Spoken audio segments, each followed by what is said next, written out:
Live मेरे साथ जुड़ रहे हैं। सबसे पहले नीरज, मैं आपका रुख करना चाहूंगी, क्या खबर मिल रही है? शेख हसीना अब आगे क्या करेंगी, यही सबसे बड़ा सवाल है। क्या आज हिंडन में ही यहाँ वो रहने वाली हैं नीरज?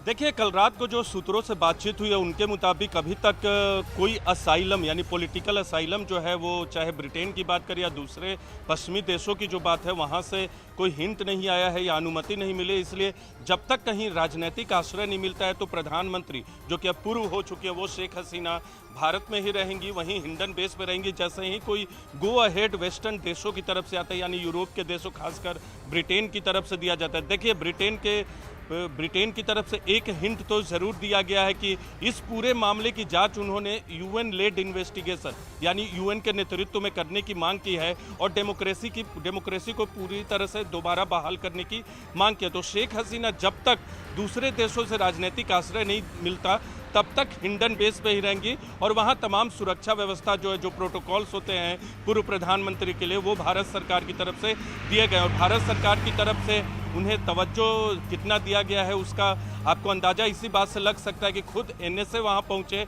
और उसके बाद बैठकों का दौर जारी रहा प्रधानमंत्री के साथ। कल शाम को सीसीएस की बैठक भी हुई थी और सीसीएस की बैठक में तमाम डेवलपमेंट से अवगत कराया गया प्रधानमंत्री नरेंद्र मोदी को। आगे की रणनीति क्या होगी? देखिए, शेख हसीना एक तरफ और दूसरी तरफ बांग्लादेश के साथ भारत का बॉर्डर बहुत लगता है, तो बांग्लादेश में कुछ भी अव्यवस्था फैलती है तो उसका असर भारत पर भी पड़ेगा। तो इन तमाम पहलुओं पर चर्चा हुई है और आने वाले वक्त के लिए रणनीति तय हुई है।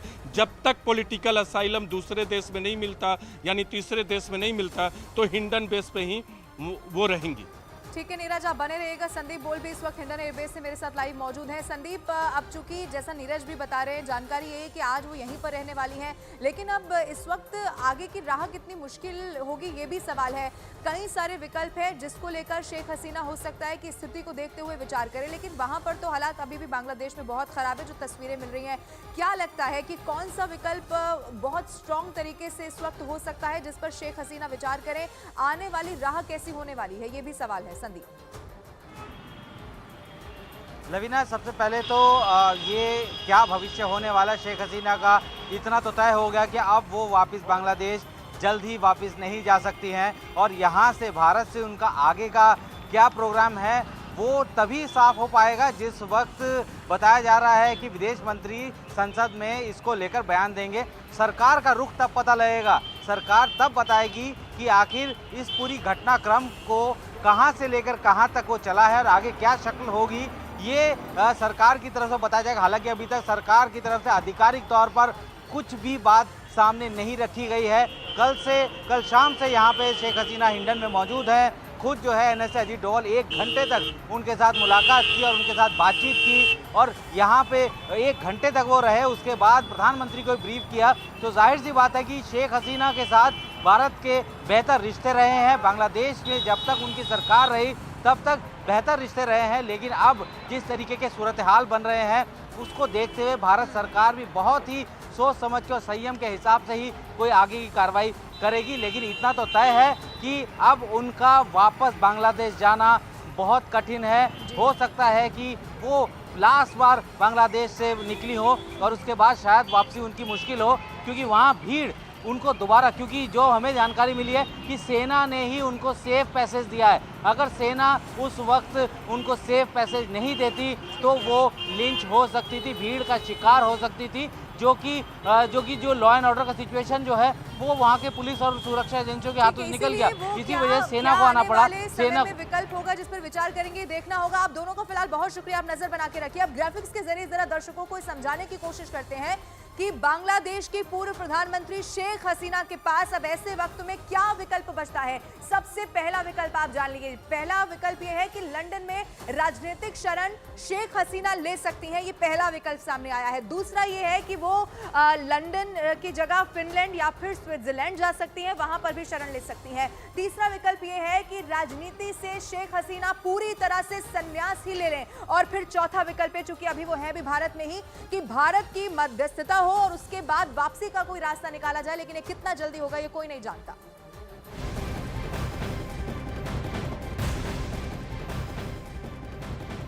और शेख हसीना ने राजनीति को अलविदा कह दिया है। अब वो राजनीति में वापसी नहीं करेंगी, ऐसा कहना है उनके बेटे सजीव वाजिद जाय का। उन्होंने कहा कि शेख हसीना अपने नेतृत्व के खिलाफ हुए विद्रोहों से बहुत निराश हैं। उन्होंने ये भी कहा कि हसीना रविवार से ही इस्तीफा देने पर विचार कर रही थी। प्रदर्शनकारियों के खिलाफ पुलिस एक्शन पर शेख हसीना का बचाव करते हुए सजीव वाजिद ने कहा कि जब बांग्लादेश में पुलिस वालों को पीट कर मारा जा रहा था तो उनके पास कोई और रास्ता बचा नहीं था। अब ऐसे में उन्होंने बड़ा दावा ये किया है कि कभी भी वो राजनीति में वापस नहीं आएंगे। शेख हसीना की पार्टी के दफ्तर में यहां पर आग लगा दी गई। अब आप देखिए, उसके बाद स्थिति इतनी ज्यादा खराब हो गई कि शेख हसीना ने पीएम पद से इस्तीफा दे दिया है। उन्होंने बांग्लादेश छोड़ दिया है। अब सवाल यह है कि आगे क्या होगा, क्योंकि बांग्लादेश अभी भी अशांत है। वहां लोग अभी भी प्रदर्शन कर रहे हैं और चारों तरफ हाहाकार मचा हुआ है। अब आपको रिपोर्ट दिखाते हैं कि वहां के हालात इस वक्त कैसे बने हुए हैं।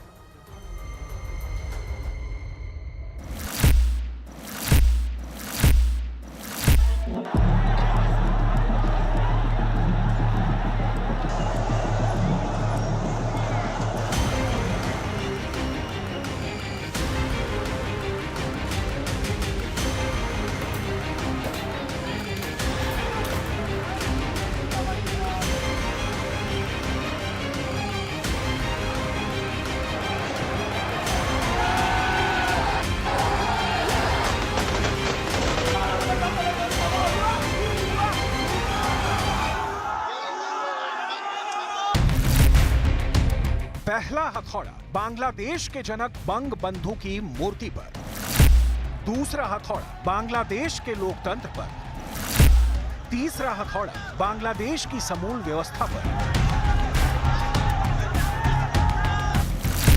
चौथा हथौड़ा शेख हसीना सरकार पर। तस्वीरें हिला देने वाली हैं। बांग्लादेश के 53 सालों के इतिहास में ऐसा कभी नहीं हुआ। राजधानी ढाका को फूंक दिया गया। हजारों की तादाद में लोग सड़कों पर उतर आए। हिंसा का तांडव जारी है।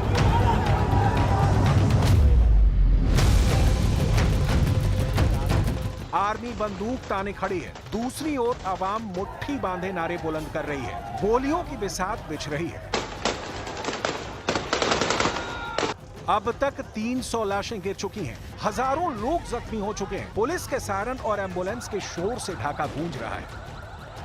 जो विद्रोही हैं वो तो जान हथेली पर उठाए घूम रहे हैं, लेकिन जो आम लोग हैं घरों में दुबके हैं, सहमे हुए हैं। देश का क्या होगा? मुल्क को इस धधकती आग से कौन बचाएगा? बांग्लादेश उन्माद की आंधी में तिनका सा बिखर रहा है। बांग्लादेश पहले ईंट दर ईंट टूटा, अब दीवार दर दीवार ठहरा है। प्रधानमंत्री शेख हसीना के आवास गण भवन में हजारों की भीड़ घुस गई। बेडरूम तक पर कब्जा जमा लिया। हिंसा को देखकर शेख हसीना भाषण रिकॉर्ड करना चाहती थी, लेकिन उन्हें ऐसा करने का मौका तक नहीं मिला। बांग्लादेश के पीएम हाउस के बेडरूम में प्रदर्शनकारी को आराम फरमाते देखा जा सकता है। प्रदर्शनकारी को पीएम हाउस के लॉन में भी टहलते देखा जा सकता है। भीड़ ने गृह मंत्री अज़दुज़्ज़मन खान के घर को भी आग के हवाले कर दिया। शेख हसीना की पार्टी अवामी लीग के दफ्तर में गुस्साई भीड़ ने आग लगा दी। बांग्लादेश इस वक्त आक्रोश वाली जलती भट्टी बन चुका है। जनता का गुस्सा सड़कों पर खूनी संग्राम में तब्दील हो गया है। प्रधानमंत्री शेख हसीना ने पहले इस्तीफा दिया, उसके बाद अपनी छोटी बहन शेख रेहाना के साथ देश छोड़कर भाग खड़ी हुई। पतंजलि गोनाइल पवित्र गौमूत्र, अर्क एवं एंटीबैक्टीरियल जड़ी बूटियों से निर्मित।